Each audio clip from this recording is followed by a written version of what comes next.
सभी को नमस्कार। मैं चंद्रकला शर्मा, सहायक आचार्य राजनीति विज्ञान। आज हम राज्यपाल विषय पर बात करेंगे। जैसा कि हम जानते हैं कि भारत में संसदात्मक और संघात्मक दोनों ही प्रकार की शासन व्यवस्था को अपनाया गया है और इन दोनों ही प्रकार की शासन व्यवस्था की अपनी अपनी कुछ विशेषताएं हम भारतीय शासन व्यवस्था में देख सकते हैं। संसदात्मक शासन व्यवस्था के प्रतीक के रूप में राष्ट्रपति जो है नाम मात्र की कार्यपालिका है, वही संघात्मक शासन व्यवस्था के प्रतीक के रूप में राज्यपाल जो है राज्य में एक संवैधानिक प्रधान या संवैधानिक प्रमुख के रूप में अपनी भूमिका निभाता है। राज्य की कार्यपालिका में राज्यपाल और एक मंत्री परिषद होती है और संविधान के द्वारा राज्यों में भी संसदात्मक व्यवस्था की स्थापना की गई है, जिसके तहत राज्यपाल राज्य की कार्यपालिका का वैधानिक प्रधान होता है। राज्यपाल की भूमिका केंद्र और राज्यों के बीच में संपर्क सूत्र के रूप में कार्य करती है। राज्यपाल की नियुक्ति जो है संघ की कार्यपालिका के प्रधान राष्ट्रपति के द्वारा की जाती है और वह राष्ट्रपति के प्रसाद पर्यंत ही अपना पद धारण करता है। राज्यपाल की जो नियुक्ति है वह 5 वर्ष के लिए की जाती है, लेकिन वह अपने उत्तराधिकारी के पद ग्रहण करने तक अपने पद पर बना रहता है। राज्यपाल के इस प्रकार राज्यपाल का जो कार्यकाल है वह सामान्यतः 5 वर्ष होता है।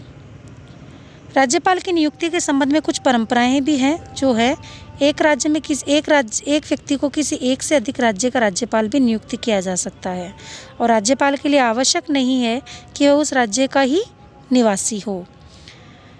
राज्यपाल के रूप में ऐसे व्यक्ति नियुक्त किए जा सकते हैं जो संबंधित राज्य के मंत्रिमंडल को भी मान्य हो।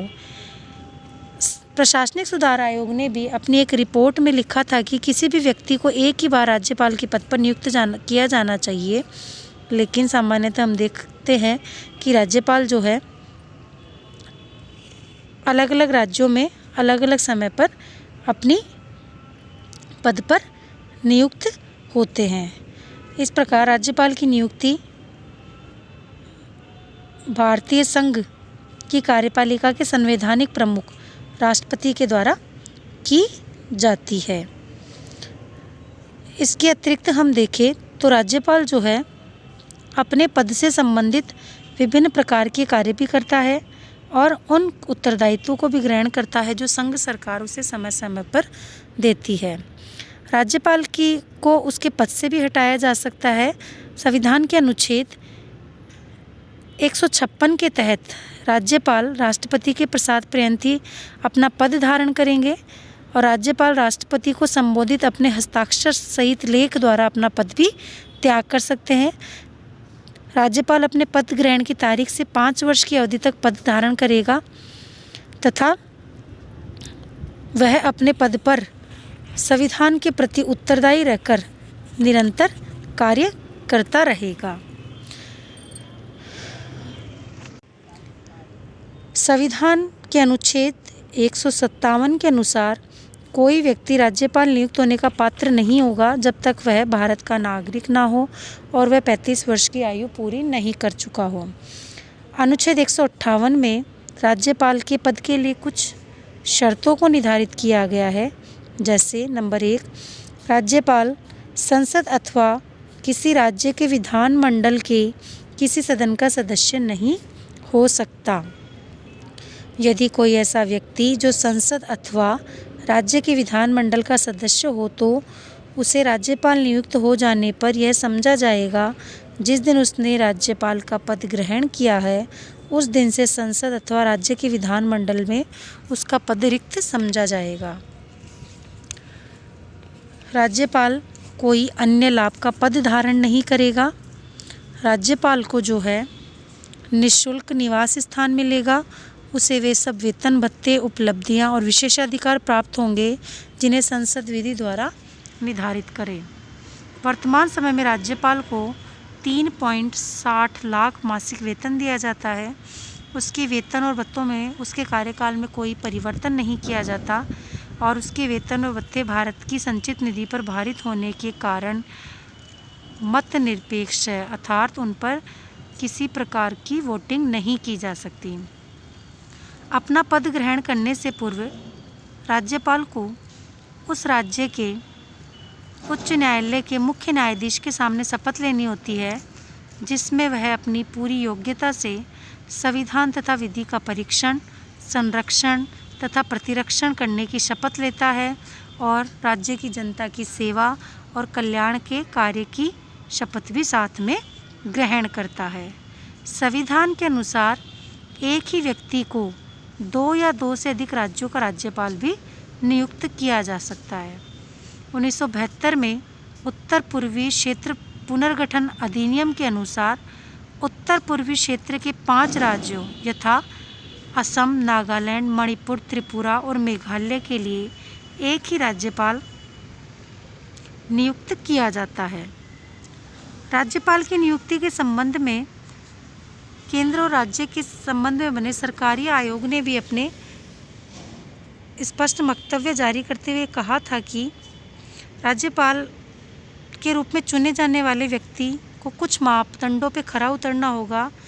वह कुछ व्यवसायों में दक्ष हो, राज्य के बाहर का वह व्यक्ति हो, वह ऐसा व्यक्ति हो जिसने सामान्य रूप से तथा विशेष रूप से हाल ही की पिछली अवधि में राजनीति में अत्यधिक मुख्य रूप से भाग न लिया हो, तथा राज्यपाल के रूप में किसी व्यक्ति का चयन करने के लिए राज्य के मुख्यमंत्री से प्रभावी सलाह मशवरा सुनिश्चित करने की प्रक्रिया अनुच्छेद 153 में समुचित संशोधन करके संविधान में निर्धारित की जानी चाहिए। ऐसे व्यक्ति को राज्यपाल के रूप में राज्य में नियुक्त न किया जाए जो केंद्र में सत्तारूढ़ पार्टी का राजनीतिज्ञ हो, जिस राज्य का शासन किसी अन्य पार्टी के द्वारा चलाया जा रहा हो अथवा अन्य पार्टियों के मेलजोल से चलाया जा रहा हो। ये प्रतिवेदन सरकारी आयोग ने अपने रिपोर्ट में प्रस्तुत किया था। अंतर्राज्यीय परिषद की बैठक जो 2001 में हुई थी, उस बैठक में केंद्र राज्यों के संबंध में एक महत्वपूर्ण सिफारिश को नज़रअंदाज करते हुए यह कहा गया कि कोई भी राज्यपाल दूसरे कार्यकाल के लिए तो पात्र होगा, लेकिन उससे यह अपेक्षा की जाती है कि वह सक्रिय राजनीति में नहीं लौटे, अर्थात राष्ट्रपति व उपराष्ट्रपति का चुनाव वह लड़ सकता है। और अंतर्राज्यीय परिषद की इस बैठक में यह भी कहा गया कि किसी भी राज्य में राज्यपाल की नियुक्ति से पहले उस राज्य की सहमति लेना केंद्र के लिए अनिवार्य होगा और इस संबंध में संविधान में संशोधन करने का निश्चय किया जाना आवश्यक है। राज्यपाल की स्थिति और भूमिका अगर हम देखें तो उसमें हम सामान्यतः 2 परस्पर विरोधी दृष्टिकोण देखते हैं। कुछ लोग राज्यपाल को राज्य का केवल एक संवैधानिक अध्यक्ष मानते हैं, लेकिन कुछ लोग इस बात पर बल देते हैं कि राज्य के प्रशासन में राज्यपाल की भूमिका जो है एक संवैधानिक अध्यक्ष की अपेक्षा बहुत अधिक महत्वपूर्ण है। जैसा कि हम जानते हैं कि संविधान द्वारा राज्यों में भी संघ शासन व्यवस्था के समान संसदीय शासन व्यवस्था अपनाई गई है और संसदीय शासन व्यवस्था में शासन की शक्तियाँ मंत्रिपरिषद सहित मुख्यमंत्री में निहित कर दी गई है और मंत्रिपरिषद का गठन करके उसे व्यवस्थापिका के निम्न सदन के प्रति उत्तरदायी बनाया गया है। ऐसी स्थिति में मंत्रिपरिषद राज्य की वास्तविक प्रधान है और राज्यपाल केवल एक संवैधानिक प्रमुख के रूप में।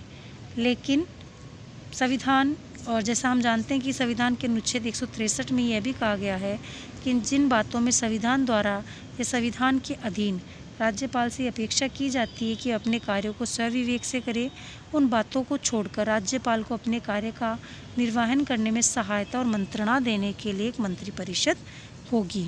यद्यपि संविधान राज्यपाल की स्वविवेक शक्तियों का विशेष रूप से उल्लेख नहीं करता, राज्यपाल को केवल असम, अरुणाचल, मिजोरम, सिक्किम, मेघालय, त्रिपुरा और नागालैंड के राज्यपाल को ही कुछ स्वविवेकीय शक्तियाँ प्राप्त है और वह राज्यपाल राज्य का संवैधानिक अध्यक्ष ही है, उसकी शक्तियाँ वास्तव में नहीं है।